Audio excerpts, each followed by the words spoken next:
Dear students, in today's module we will discuss about the psychoanalytic school of thought. It is a very popular school and all of you might have heard about the name of Sigmund Freud. He is known as the father of psychoanalysis. So, in this module let us see how the psychoanalytic school of thought has helped us to understand about our behavior.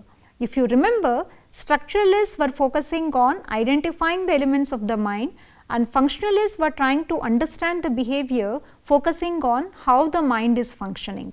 So, in order to understand these two concepts by structuralists and functionalists, it is purely a subjective in nature. You cannot see what the mind is about, you cannot see how the mind is functioning.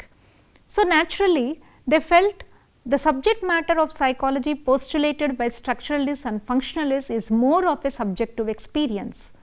When you have seen the structuralism and functionalism about focusing on structure of the mind and functions of the mind, Sigmund Freud rejected their views and said, it is not the conscious experience which will influence us a lot, but it is the unconscious mind which plays a pivotal role in understanding the human behavior. In this module, we will discuss about what are the main concepts given by the Sigmund Freud related to the elements of the mind or structure of the mind and how he compared it to an iceberg. The second concept that he introduced is components of personality in terms of id, ego and superego. Then he also introduced the concept defense mechanisms and psychosexual stages. However, we can also say the psychoanalytic school has become very popular not only as a school of thought, but also as an approach to theory of personality and also as a therapy in order to treat the mental disorders. Another contribution given by William James is theory of self. James theorized the components of the self which he divided into two categories, me and I. Me refers to a separate individual a person refers to when talking about their personal experiences. It is me who has gone there. So, I am speaking about my experience and I am referring as if I am referring to the another person. On the other hand, I is the part of the self that knows who they are and what they have accomplished in life. For example, in the statement, I know it was me who ate the cookie. The me is the empirical self, the one who does the acting. So, I ate, that is the action, whereas I is the self that is capable of thinking and reflecting. I means pure ego. It is what provides continuity between past, present and future, allowing us to view ourselves to have a consistent individual identity, one brought about by the stream of consciousness that James first defined. Although the I cannot be further divided, me can be further broken down into three subcategories, that is a material self, social self and spiritual self. This material self about, it consists of what belongs to a person, that is body, family, clothes, money, etc. The social self marks who you are in a specific social situation. We tend to change our actions, thoughts, emotions, words and mannerisms based on the current social situation or the people with whom we are interacting. For example, we act differently when at work as opposed to when you are out with your friends. Similarly, the way we talk to our boss is different from how we talk to a co-worker. Finally, our spiritual self is who we are at our core, that is, it includes our personality, values and conscience. Our spiritual self typically remains relatively stable throughout our lifetime. Together, these aspects form the self, that is, the conscious entity capable of experiencing physiological responses, emotions and thoughts. William James' contributions to the field of psychology run unparalleled to most other players in this field.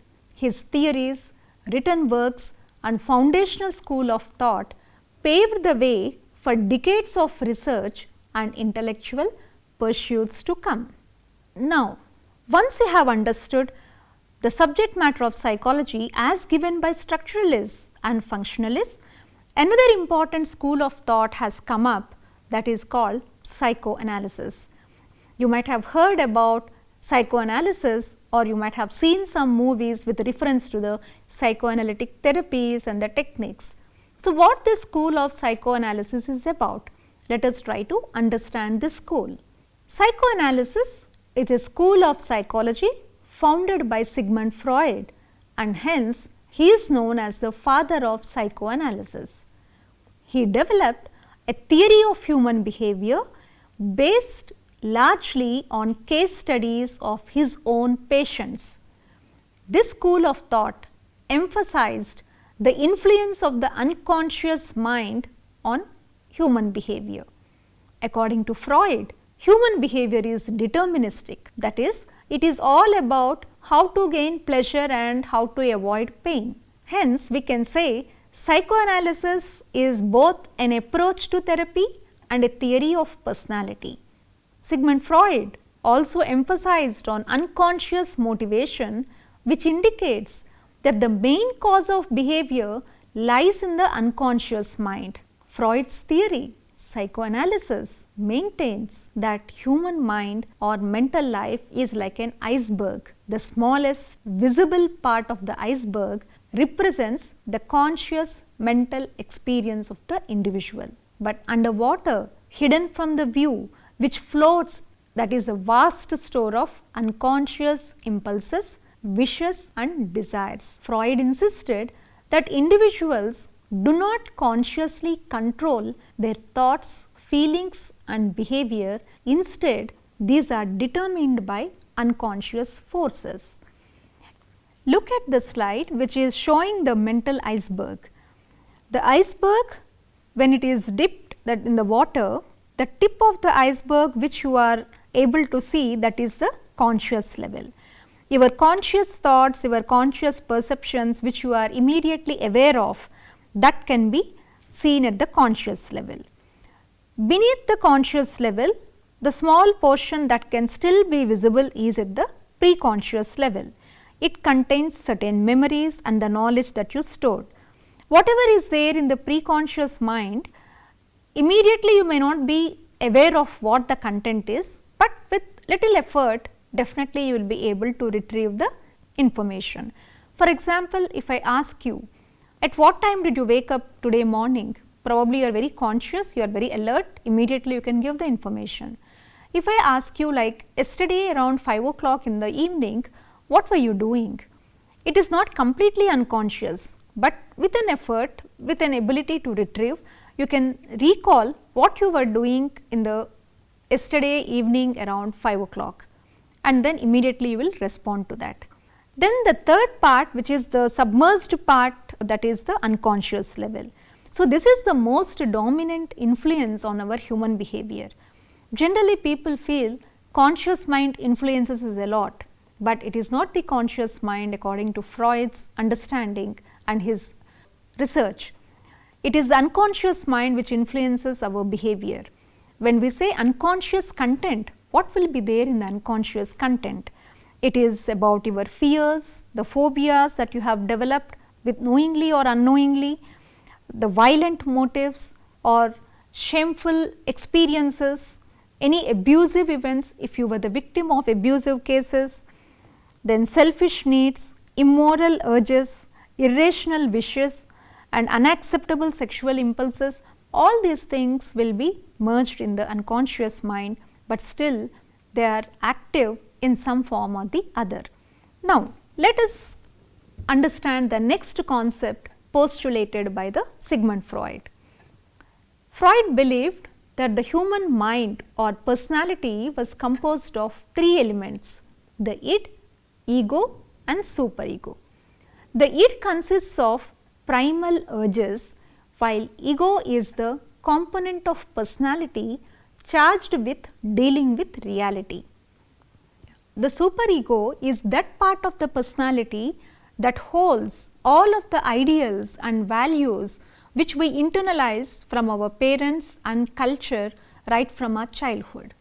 Freud believed that the interaction of these three elements was led to the complex human behavior.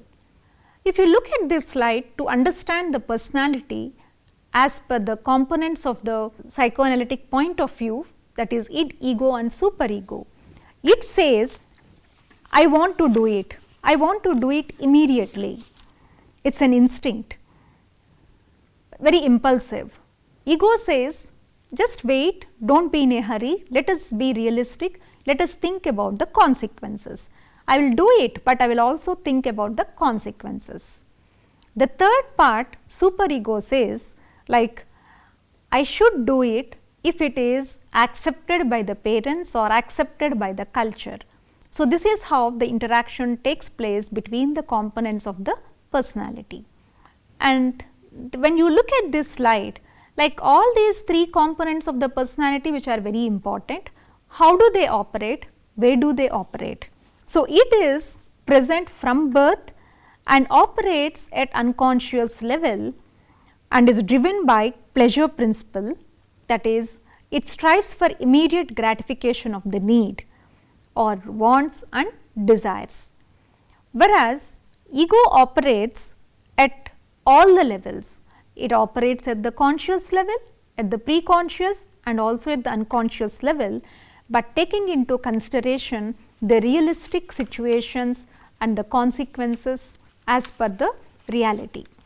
The superego, which involves internalized moral standards and ideals that we acquire from both parents and society, that is, our sense of right and wrong in making judgments, it operates at both conscious and unconscious levels.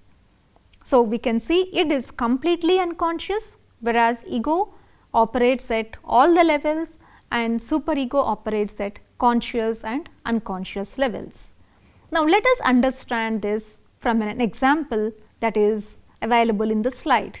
So, to understand like how id, ego and superego operates, it says I want to eat chocolate at this hour, that is around 12 o'clock or 1 o'clock in the night. Ego says this is not the time to eat a chocolate, it is not good for health, but still if you are insisting, have a small bar of chocolate, not the whole chocolate. Superego says, see, I think I am on a super diet, the doctor asked me or the dietitian asked me not to take the chocolates, so this is not the time to have a chocolate. So, this conversation between id, ego and superego, and finally like which one will be emerging as a successful one, whether it is ego or superego, it depends upon who is strong, which part of the personality is strong. According to Freud, the key to a healthy personality is a balance between id, ego and the superego. If there is imbalance, naturally the personality will be shattered. Another important concept developed by Freud is personality of an individual is developed through psychosexual stages. Children progress through 5 psychosexual stages during the development, that is oral, anal, phallic, latency and genital. Probably you will be learning more in detail in another semester, but you can just remember the stages here. According to Freud, childhood plays an important role in the development of an individual. Childhood memories strongly influence the personality of the child. These memories can be positive, these memories can be traumatic. Another important contribution by Sigmund Freud is defense mechanisms which we use in order to relieve our stress or anxiety. These mechanisms are used by the ego in an attempt to resolve the conflict between id and superego, so that personality can develop in a healthy manner. These defense mechanisms operate at unconscious level. Repression, regression, compensation, sublimation are some of the examples of defense mechanisms.